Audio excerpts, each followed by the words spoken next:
Good afternoon po. Good afternoon. Happy New Year. Welcome po sa DPWH Sorsogon 2nd, Payawin Gubat Sorsogon. Today is January 2, 2025. Na. Today po is for the pre-bid conference of 5 contracts, namely 25FL0033, construction of road including box culvert, Barangay Putiao, Barcelona, Sorsogon, Barcelona, Sorsogon. 25FL0053, Rehabilitation of road, Gulang-gulang, Gabao, Tongdol, Gumapia, Batang, San Isidro, Irosin, Sorsogon, Irosin, Sorsogon. 24FL0112, construction of flood mitigation structures, Barangay Tagdon, Barcelona, Sorsogon, Barangay Tagdon, Barcelona, Sorsogon. 24FL0013, 10113, construction of Revetment at San Ramon, Downstream, Phase 4, Bulan, Sorsogon, Barangay San Ramon, Bulan, Sorsogon. And 24FL0114, construction of Sorsogon 2nd District Hospital, Phase 3, Irosin, Sorsogon, Buena Vista, Irosin, Sorsogon. Present here today for today's pre-bid conference are the following: David B. Almia, Back Chairman; Erwin S. Ensenares, Back Vice Chairman; Leia E. Fontanares, Back Member; Glenn L. Inicio, Back Secretariat; Nathaniel B. Alegre, Back Secretariat; Nathaniel E. Ferretero Jr. from Planning and Design Section. For today's pre-bid conference, meron na po tayong quorum at wala pong present na contractors today to discuss to us the basic contract data. Our agenda for today's pre-bid conference is as follows: the basic contract data, guidelines in submission of bids, requirements of bidding documents, eligibility criteria, documents to be submitted by the bidder, including technical and financial proposals, criteria and procedures for eligibility check, preliminary examination bids, detailed evaluation of bids, post-qualification, and award. Questions, comments from bidders and replies of BAC and other representatives of procurement.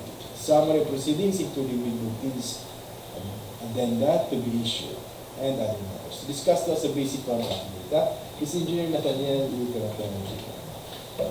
Basic contract data for contract ID number 25FL0033, construction of road including box culvert, Barangay Putiao, Barcelona, Sorsogon. Contract location is at Barangay Putiao, Barcelona, Sorsogon. Approved budget for the contract is 9,900,000 pesos. Brief description: construction of 6.1 meters width by 0.23 meters thick PCCP including 3 barrel box culvert. Source of fund is GAA FY 2025. Contract duration is 96 calendar days. Cost of bidding documents 10,000 pesos. Submission of bids is scheduled on January 16, 2025 until 10 a.m. and the opening of bids at 10 a.m. on January 16, 2025, immediately after closing the receipt of bids. Major category of work, the code is RCP. We have here the sample of the bill of quantities and the sample of the bid data sheet. All of these are downloadable through the DPWH website or at the field jobs website. Minimum manpower requirement for project manager. The minimum years required is 5 years, project engineer 5 years, materials engineer 3 years, safety health officer 1 year, and foreman 3 years. Minimum equipment requirement for dump truck, the required number of units is 2 units, backhoe 1 unit, payloader 1 unit, backhoe breaker 1 unit, boom truck 1 unit, cutting outfit 1 unit, water truck pump 1 unit, concrete vibrator 2 units, concrete spreader 1 unit, concrete saw 1 unit, bar cutter 1 unit, joint sealer machine 1 unit, bar bender 1 unit, cargo service truck 1 unit, 1 bagger mixer 1 unit, roller crane 1 unit, bar hammer 1 unit, and welding machine 1 unit. Have here the sample of the special conditions of contract and some sample of the class. Again, all of these are downloadable through the DPWH website or at the FieldJobs website. So you can see here the location map, vicinity map of the proposed project, and some typical roadway cross sections. Next, we have the basic contract data for contract ID number 25FL0053, Rehabilitation of Road, Gulang-gulang, Gabao, Tongdol, Gumapia, Batang, San Isidro, Irosin, Sorsogon. Contract location is at Irosin, Sorsogon. Approved budget for the contract is 24,125,000 pesos. Brief description: rehabilitation, construction, road. Source of fund is GAA FY 2025. Contract duration 207 calendar days. Cost of bidding documents 25,000 pesos. Submission of bid is scheduled on January 16, 2025 until 10 a.m. and the opening of bids at 10 a.m. of January 16, 2025 immediately after closing the receipt of bids. Major category of work, the code is RCP. Again, we have here the sample of the bill of quantities and the bid data sheet. All of these are downloadable to the DPWH website or at the FieldJobs website. Minimum manpower requirement for project manager 5 years, project engineer 5 years, materials engineer 3 years, safety health officer 1 year, and foreman 3 years. Minimum equipment requirement for dump truck 2 units, payloader 1 unit, backhoe 1 unit, 1 bagger mixer 1 unit, bar cutter 1 unit, bar bender 1 unit, truck mounted crane 1 unit, backhoe breaker 1 unit, water truck pump 1 unit, concrete vibrator 2 units, concrete skidder 1 unit, concrete saw 1 unit, joint sealer machine 1 unit, cargo service truck 1 unit, and plate compactor 1 unit. Now here the sample of the special conditions of contract and some samples of the plans. So you can see here the vicinity location map of the proposed project and some typical roadway cross sections and some details of the structures. Next, we have the basic contract data for contract ID number 24FL0112, construction of flood mitigation structures, Barangay Tagdon, Barcelona, Sorsogon.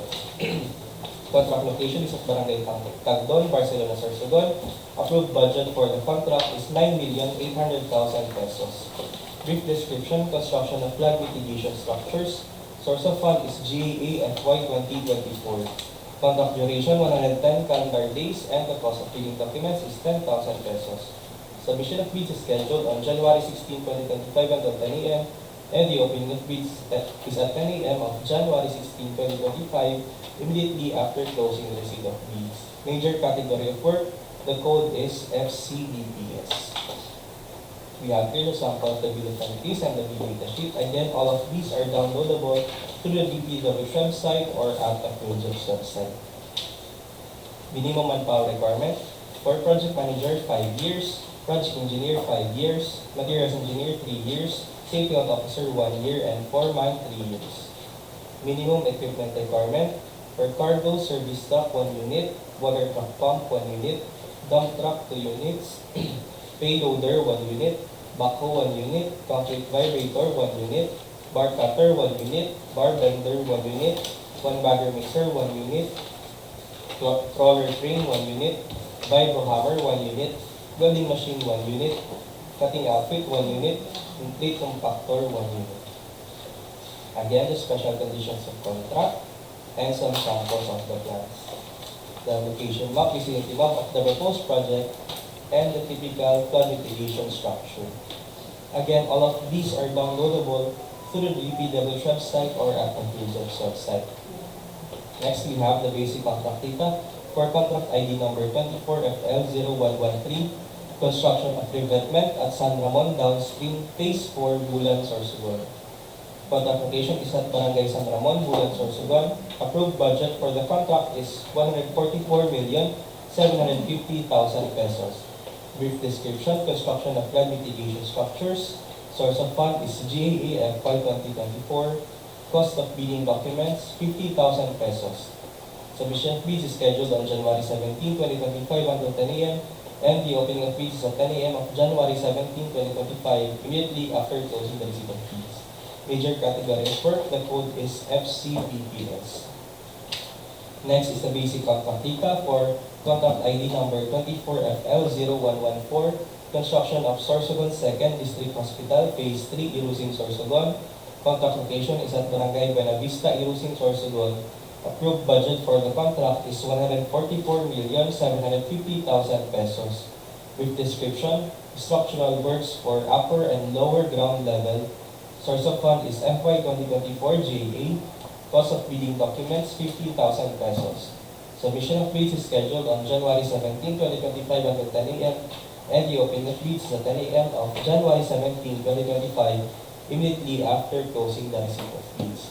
Major category of work, the code is BICWOPLC. So for the next slide, we will discuss by Engineer Alvin. Submission and receipt of bids. Bids should be submitted to the back on the date, time, and either at its physical address or through online submission specified in the instruction to bidders, through its bidders' duly authorized representative in a two-envelope system, where the eligibility and technical requirements are enclosed in one envelope and the financial requirements in another envelope. Eligibility and technical envelope and financial envelope shall then be enclosed in one single envelope. Bid validity shall be 120 calendar days from the date of the opening of bids. Each bidder shall submit one copy of the first and second components of its bid. The procuring entity may request additional hard copies or electronic copies of the bid. However, failure of the bidders to comply with the said request shall not be a ground for disqualification. The procuring entity allows the submission of bids through online submission or any other electronic means. The bidder shall submit an electronic copy of its bid, which must be digitally signed. An electronic copy that cannot be opened or is corrupted shall be considered non-responsive and thus automatically disqualified. Each envelope shall contain the name of the contract to be bid, name and address of the bidder, recipient back procuring entity, and the markings "Do not open before the date, time of the opening of bids." The procuring entity requires additional copies of the technical and financial documents. Each copy of the document shall also be enclosed in a separate envelopes marked as Copy 1 Technical Documents and Copy 1 Financial Documents. Both envelopes shall be enclosed in a single envelope marked Copy 1 Bid. Each envelope shall contain the name of the contract to be bid, name and address of the bidder, the recipient back, procuring entity, and the markings "Do not open before the date, time of the opening of bids." Unsealed or unmarked bid envelopes, or in case of electronic bid submission, not in compressed archive folders and are not password protected, are rejected. Improperly sealed and marked bid envelopes or not properly compressed and password protected will be accepted, provided that a bidder or its duly authorized representative shall acknowledge such condition of the bid as submitted. The back assumes no responsibility for the misplacement of the contents of the improperly sealed or marked bid or its premature opening as per Section 25.9 of the IRR. Electronic submission and receipt of bids.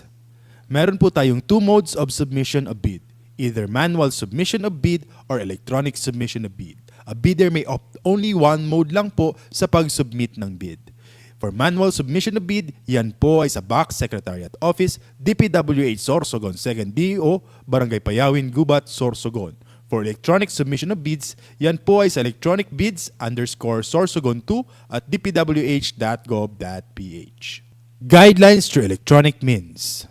Use a two-factor security procedure consisting of an archive format compression and password protection to ensure security, integrity, and confidentiality of the bids submitted. Allows access to a password-protected bidding documents on opening date and time. The passwords for accessing the file will be disclosed by the bidders only during the actual bid opening, which may be done in person or face-to-face through video conferencing, webcasting, or similar technology. Capable of generating an audit trail of transactions to ensure security, integrity, and authenticity of bid submissions. Bids submitted after the deadline shall not be accepted. The Box Secretariat shall notify in writing all bidders whose bids it has received through its PhilJEP's registered physical address or official email address within 7 calendar days from the date of the opening of bids. Modification of bids. Bid modifications must be submitted before the deadline of submission of bids. The bidder shall not be allowed to retrieve its original bid. However, the bidder may submit new bid equally sealed, properly identified, linked to its original bid, and marked as a modification. Withdrawal of bids. Letter of withdrawals must be received prior to the deadline for submission and receipt of bids. For bids withdrawn within the interval between the deadline and the expiration of the bid validity, the bid security shall be forfeited. For electronic bid submission, bidder shall send another bid equally secured, properly identified, and labeled as modification of the one previously submitted. The time indicated in the latest bid receipt page generated shall be the official time of submission. Requirements of bidding documents. The following documents are posted in the DPWH websites and PhilJeps to aid our contractors in preparation of their bids. The following documents are invitation to bidders, instruction to bidders, general conditions of contract, special conditions of contract, bid data sheet, drawings, bill of quantities, and sampled forms. Eligibility criteria. To be eligible to participate in the bidding of the said projects, a bidder must be a duly licensed Filipino citizen for sole proprietorships, partnerships duly organized under the laws of the Philippines, and of which at least 60% of the interest belongs to the citizens of the Philippines, corporations duly organized under the laws of the Philippines, and of which at least 60% of the outstanding capital stock belongs to the citizens of the Philippines, cooperatives duly organized under the laws of the Philippines, or persons, entities forming themselves into a joint venture as per Section 23.4.2 of the IRR. Foreign bidders may be eligible to participate in accordance with the guidelines issued by the GPPB as per Section 23.4.2.2 of the IRR. Bidders must have a valid pickup license, must have a single largest completed contract that is similar to the contract to be bid, at least 50% of the ABC. Contractors under small a and small b categories without similar experience, provided that the cost of the contract to be bid is not more than the ARCC of registration. Bidders must have an NFCC at least equal to the ABC. Eligibility and technical documents to be submitted by the bidders. We encourage our bidders to enroll in the civil work application to facilitate the fast evaluation of their eligibility. However, if they have not yet enrolled in the CWA, these are the documents they have to submit. Class A legal documents, PhilJeps Certificate of Registration, Mayor's Permit TTI Tax Clearance. Number 2, Pickup License and Registration. Number 3, Statement of all ongoing government and private contracts. Number 4, Statement of single largest completed contract. Number 5, Computation of the NFCC. Number 6, Valid joint venture agreement if applicable. Number 7, bid security. Number 8, project requirements, organizational chart for the contract to be bid, list of contractors' key personnel, list of contractors' major equipment units, owned, leased, or under purchase agreement. Number 9, omnibus sworn statement duly notarized as per GPPB Resolution Number 16, 2020. Eligibility requirements. All bidders shall upload and maintain in PhilJeps a current and updated file of the following Class A eligibility documents under Section 23.1 and 24.1 of the IRR. Class A legal documents. PhilJeps Certificate of Registration, Platinum Membership, containing SEC Certificate of Registration, DTI Registration, Mayor's Permit, Business Permit, Tax Clearance, Audited Financial Statements. As per GPPB Resolution Number 15, Series 2021, lifting the suspension on the implementation of the mandatory submission of PhilJeps Certificate of Platinum Registration and Membership in competitive bidding and limited source bidding. All bidders are required to maintain a Platinum membership of PhilJeps Certificate of Registration. Class A technical documents. Statement of all ongoing contracts. Statement of single largest completed contract. Valid pickup license, special pickup license for joint venture agreements. Class A financial documents. Net financial contracting capacity or the NFCC. Class B, in case of joint venture, the joint venture agreement entered into parties must be attached. Legal eligibility requirements. Class A, tax clearance. As per Executive Order 398, Series of 2005, submission of BIR receipt for renewal of tax clearance will not suffice in lieu of a valid tax clearance requirement. since substitution is not allowed under Section 34.2 of the IRR. Submission of provisionary tax clearance issued by the BIR for bidding purposes is not acceptable form of tax clearance as per GPPB Resolution Number 1, Series of 2014. Recently expired mayor's permit, business permit, shall be accepted together with the official receipt as proof that the bidder has applied for renewal within the period prescribed by the LGU. However, the renewed permit shall be submitted as post-qualification requirement in accordance with Section 34.2 of the IRR. Statement of all ongoing government and private contracts. Statement of the bidder of all ongoing government and private contracts, including contracts awarded but not yet started, if any, whether similar or not similar in nature and complexity to the contract to be bid. The statement shall include all information required in the bidding documents. Statement of single largest completed contract. The single largest completed contract completed should be similar to the contract to be bid or has the same major categories of work.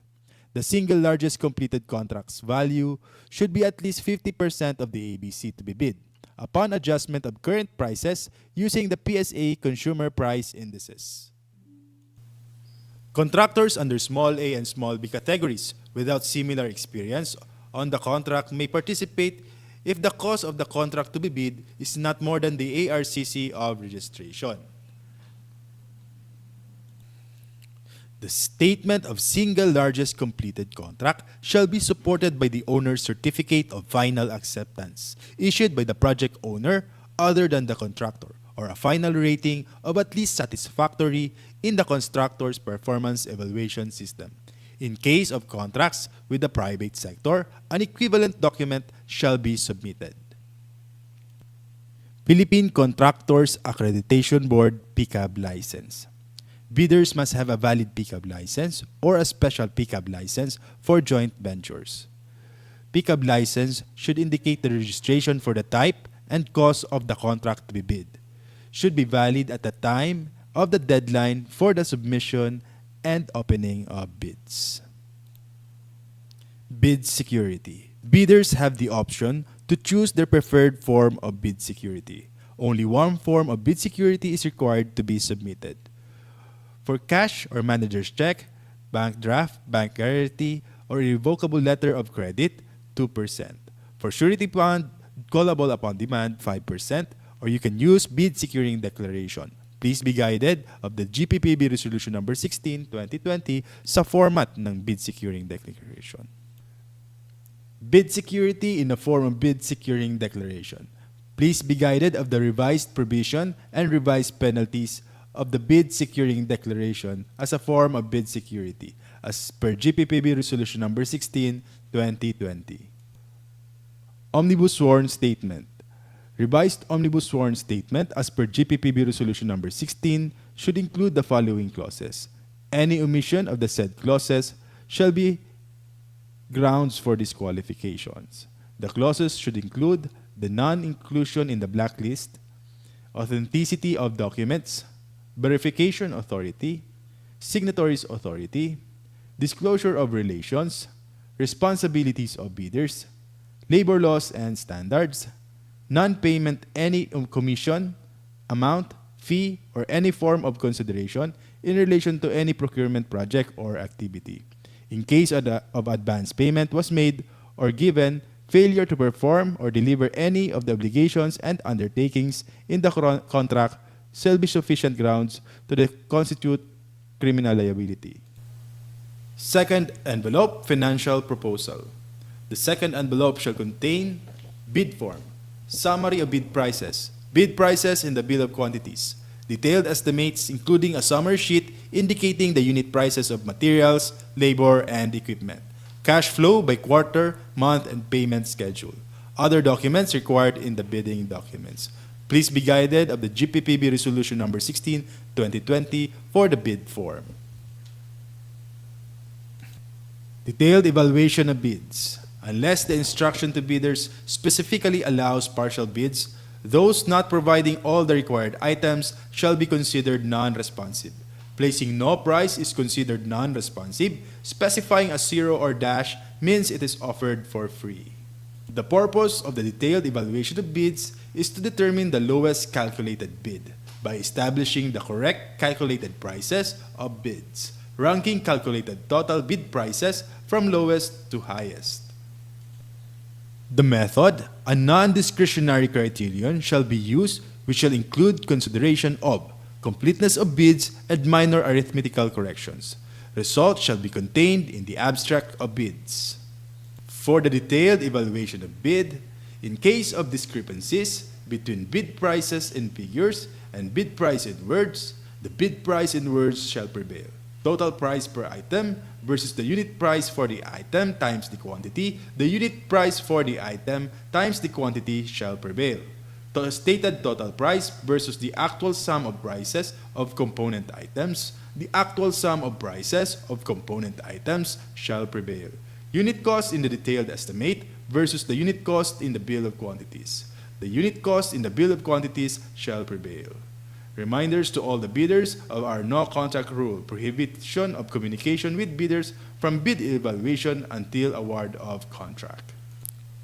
For post-qualification, the purpose is to determine whether the lowest calculated bid complies and is responsive to all requirements and conditions as specified in the bidding documents, to be the lowest calculated responsive bid. The method, a non-discretionary pass or fail criterion which shall be used to verify, validate, and ascertain all statements and documents by the lowest calculated bid. Other matters. In compliance with Department Order Number 28, Series of 2024, three-strike policy in the procurement of infrastructure, goods, and consulting services. Bidders are reminded of the classification of offenses that triggers the three-strike policy and exceptions. 1. Withdrawal from the bidding process, submission of a non-participation letter, or failure to submit a bid after purchasing the bid documents.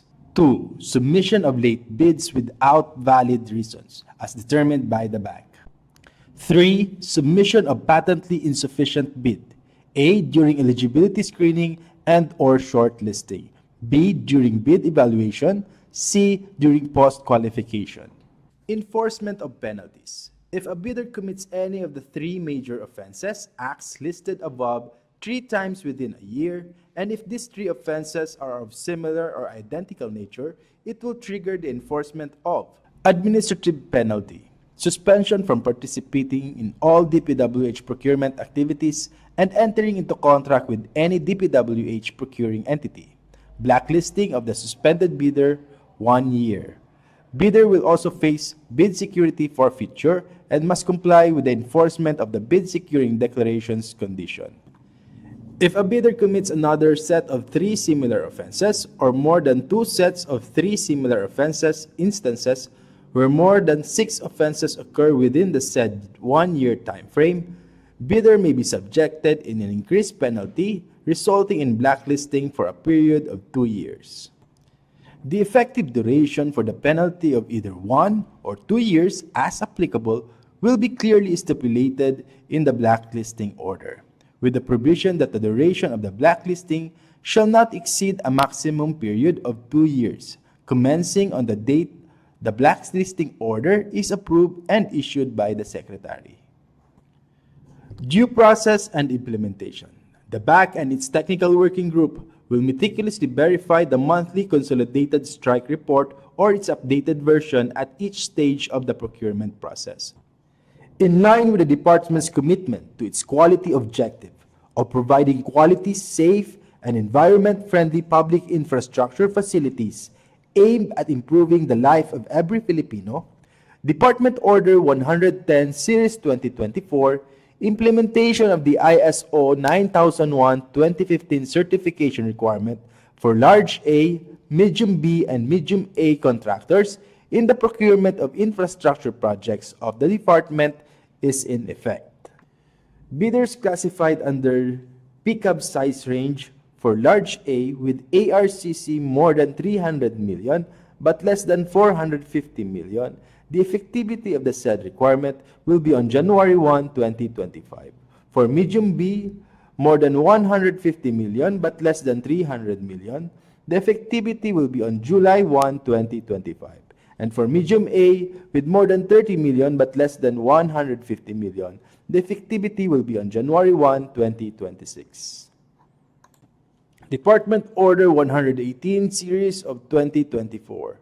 Guidelines on the accreditation and assignment of contractors and consultants project engineers. Assigning only qualified and competent project engineers of the contractors and consultants in the implementation of DPWH projects shall be observed. Bidders are reminded of the following classification and limits of assignment. Project Engineer 2, 10 contracts located within the same province for simultaneous assignment, each costing more than 150 M. Project Engineer 1, 11 contracts located within the same province for simultaneous assignment, each costing 100 M to 150 M. Provisional Project Engineer, 10 contracts located within the same province, simultaneous assignment, each costing less than 100 M. Guidelines on the implementation of early procurement activities, EPA. Prospective bidders and all concerned are informed that this procurement project is undertaken through early procurement activities, EPA, pursuant to Appendix 31, Guidelines on the Implementation of Early Procurement Activities of the 2016 Revised Implementing Rules and Regulation of RA 9184, updated as of January 15, 2024, and GPPB Circular Number 6, 2019. Due process and implementation. This shall include, but not limited to, the rules and procedure of EPA, fixed price rule in procurement, extension of bid validity and security, validity of eligibility requirements prior to the award of contract, conditions of award, and date of earliest delivery.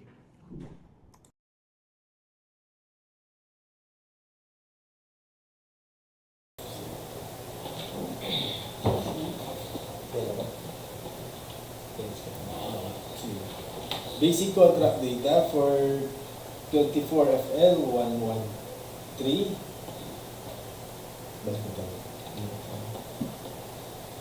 Contract ID. Discuss mo niya. Bali, ano lang ba din sa sasabi ko? Ang bill, may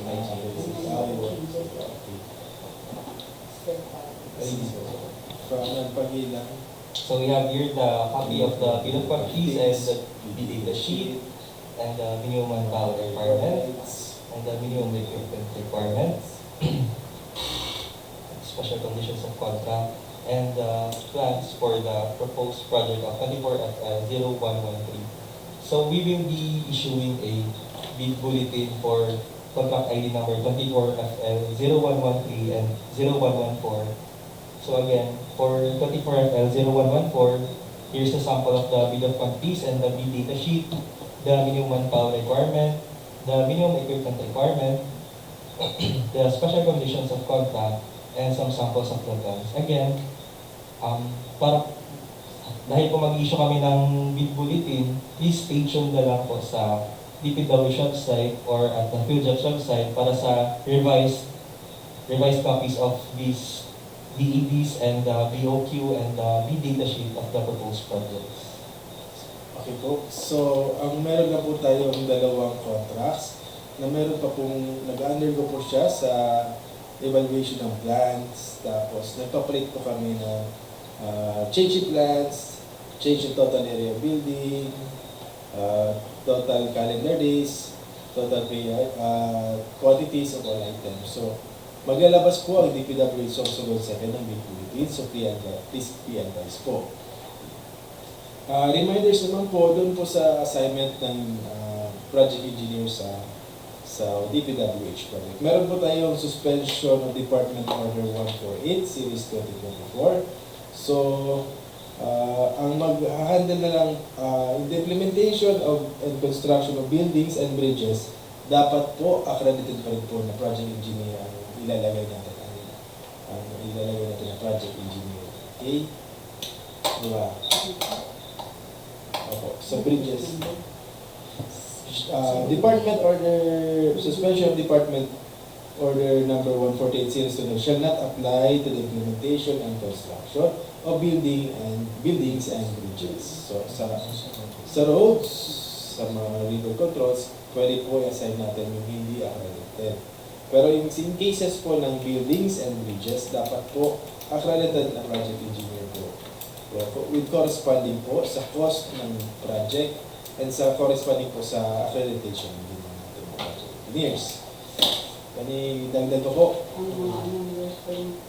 Okay po. Mayor's permit. Since meron na po tayong approved pero wala pa naman kaming kopya, mag-effect po yan 15 days upon publication ng ating GAA. Mga contractors po na nanalo sa ating may resolution of award na please secure na po kayo ng updated na mga mayor's permit and other clearances. Kung wala pa po kayong ma-provide na updated, kahit proof lang po na kayo nakapag-renew na or na-process na dapat i-update. Meron din po yung na-receive na tila sa mga updated po dapat tila yun.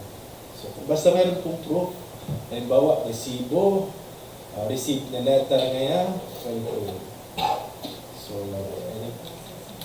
ano pa po? Ano pa? Ano mo yun?